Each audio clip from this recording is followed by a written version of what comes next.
కలుగుతుంది. కాబట్టి దయచేసి వినాయకమయ్య స్వామి అంత పవిత్రవంతుడు కనుక పద్మాదులారా ఏ పూజలో అయినా కూడా గణపతి ప్రభావంతోనే ప్రారంభం అవుతుంది.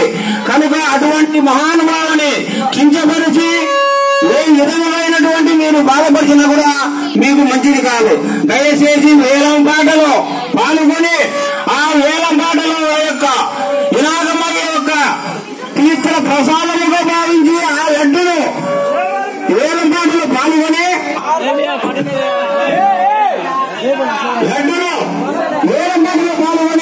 ఆ లడ్డు సంస్కారాలతో మీ ఇంటికి శారదా కప్పి ఆ ఇంటికి చేర్చి మీ ఇంటి ఒక బొమ్మానికి లడ్డులు వినాయకమయ్య స్వామి లడ్డును మీ యొక్క గుమ్మను దాటించుకొని వినాయకమయ్య స్వామియే మన ఇంటికి వచ్చినాడనే ఆనందముతో మీరు ఆ యొక్క వినాయకమయ్య స్వామి కుటుంబానికి ఆయురు ఆరోగ్యాలు ఏదో రంగు కలుపుతారు చల్లుకోండి, చొక్కాలు మించుకొని నేను పట్లాడుకొని మంచి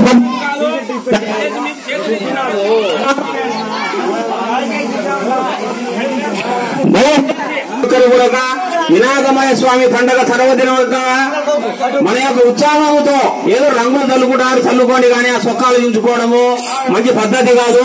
దయచేసి మీరు ఒక్కరు కూడా చించుకుంటే మనసు కొరతలు వచ్చాయి. ఆఫ్ చేసి ఏదో చల్లుకుంటారు చల్లుకోండి.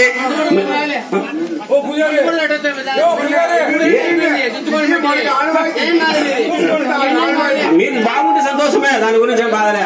ఏదన్నా మీరు కాబట్టి దయచేసి సంతోషంగా ఉండాలనే ఉద్దేశంతో మీకు చేతులెత్తి నమస్కరించుతున్నాడు. ఎటువంటి కొరతలు లేకుండా ఏమి లేకుండా సకల సంతోషంతో ఆ వినాయకమయ్య స్వామిని యొక్క ఊరేగింపు ప్రారంభం కావాలని మరీ మరీ మరీ మరీ గ్రామం తరపున చెప్పు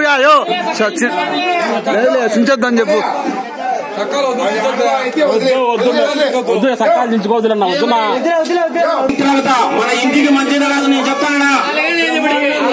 దయచేసి మీరు చెప్తా ఉండా మీరు కష్టపడాల్సింది చాలా ఉంటుంది. మీరు వినాయకమైన ఏమని కించపరిచినా కూడా కష్టాలు చాలా ఉంటాయి. అది గమనించుకొని మీరు ఉండాల్సిందిగా మరీ మరీ కోరుతున్నాను. గ్రామస్తులు అందరూ వచ్చారు, దయచేసి చేతులు వచ్చి నమస్కరించుకున్నాము. ఏ కలతలు లేకుండా వేలం పాటలు ఆ యొక్క వినాయకమయ్య స్వామి వేలం పాటలో పాల్గొనవలసిందిగా కోరుతున్నాను.